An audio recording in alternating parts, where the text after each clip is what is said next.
This video is going to be unboxing of this bad boy and just a brief first impressions, my thoughts on it. And you can see this is a monolight style LED. It's about the equivalent of a 1K tungsten par or a 200 watt HMI. This thing's cool because it has optional Fresnel attachment through a third party. So it's both an open face par hard light. It's got great output, but then also will take a Fresnel attachment and an S mount for soft boxes for just quick and dirty interview setups, beauty stuff, hybrid. I do a lot of motion stills combo shooting, and pull frames out of red footage. So I'm hoping this will allow me to get a nice clean source where I can shoot at higher shutter speeds and pull stills out.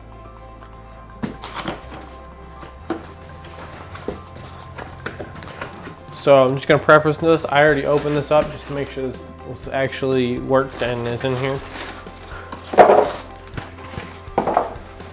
Pretty straightforward. You have the fixture itself. It's actually a little bigger than I expected. I have big hands and it's about 2 palm sizes. It's about the length of my forearm, but it's pretty light. This metal, this core piece right here, the middle is all metal, and then this is all plastic, but it's pretty good plastic. And you can hold it up from here without any kind of give or wiggle of any kind. This is the fusion sock that comes with it. That goes over this reflector dish right here. This is just a standard silver reflector, pretty simple. But this sock goes over the front face like that for a small softbox, I guess, or just some basic diffusion. Obviously, power cable, AC, and then this is pretty standard on all LEDs at this point, wireless remote. So just a quick look at the outside right here. This bracket right here that connects it to light stand is plastic. Not super big fan of that, but this light is so cheap you can't really have everything. And then here on the back, I mean, this is a little picture. It's pretty simple, on, off, up, down, whatnot. And on the side here, you have a release for the front cover, and then the actual physical LED right there. All right, so I have this little scene set up here. This is just the natural or practical lights that I have in my apartment. A couple of 100 watt LED lamps and the window light coming through. Honestly, still a little underexposed here, but we're at f2 at 3200 ISO at 1/48 of a second. So it's about the limits of what my Scarlett can do as far as lighting conditions. Pretty flat. I am white balance for 5600K, which is just straight daylight, just natural light. Right here, I'm flipping on the Monobright. This is its lowest power setting, which is 10%. So you can see throwing out just a ton of light. This is no diffusion sock, this is just the reflector dish on here. It's about a meter away from the subjects, about 3 feet. Open face, right next to the camera. I'm wearing a lav, about the distance I would be if I were doing an interview with the light. You can hear the fan noise in the background. It's pretty quiet. I mean, honestly, in any kind of real shooting situation, it's not gonna be a huge deal. So this is the light still at 10%. I've dropped my ISO all the way down to 250. Still at f2 at 1/48 of a second. Still a little bit overexposed here on the left side of frame. Still 5600 white balance. Gonna stop down the lens until I have about exposure, which is about right there, which is at f2.8. So this light at minimum power with just the practicals in the room is getting me down at my base ISO on the red,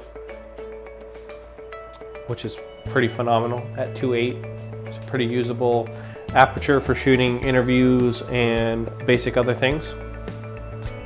So now I'm going to turn the light all the way up. And this is still 250 at f2.8 at 1/48 of a second. I'm going to stop down until I get exposure on the middle bobblehead, which is about right there. And that's f8. So I'm at 1/48 of a second at f8 at 250 ISO. This is the light, full power, about a meter away from these bobbleheads.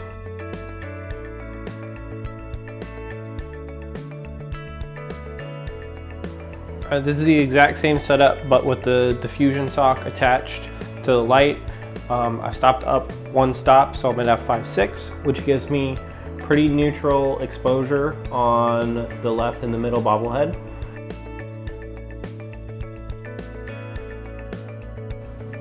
This is the setup in the background. Pretty simple one light setup, and I'm getting great exposure, ton of power coming off the light. All right, this is the same camera and light position. The only thing that's changed is I've moved the light up to about 6 feet in the air, and it's pointing straight up to the ceiling.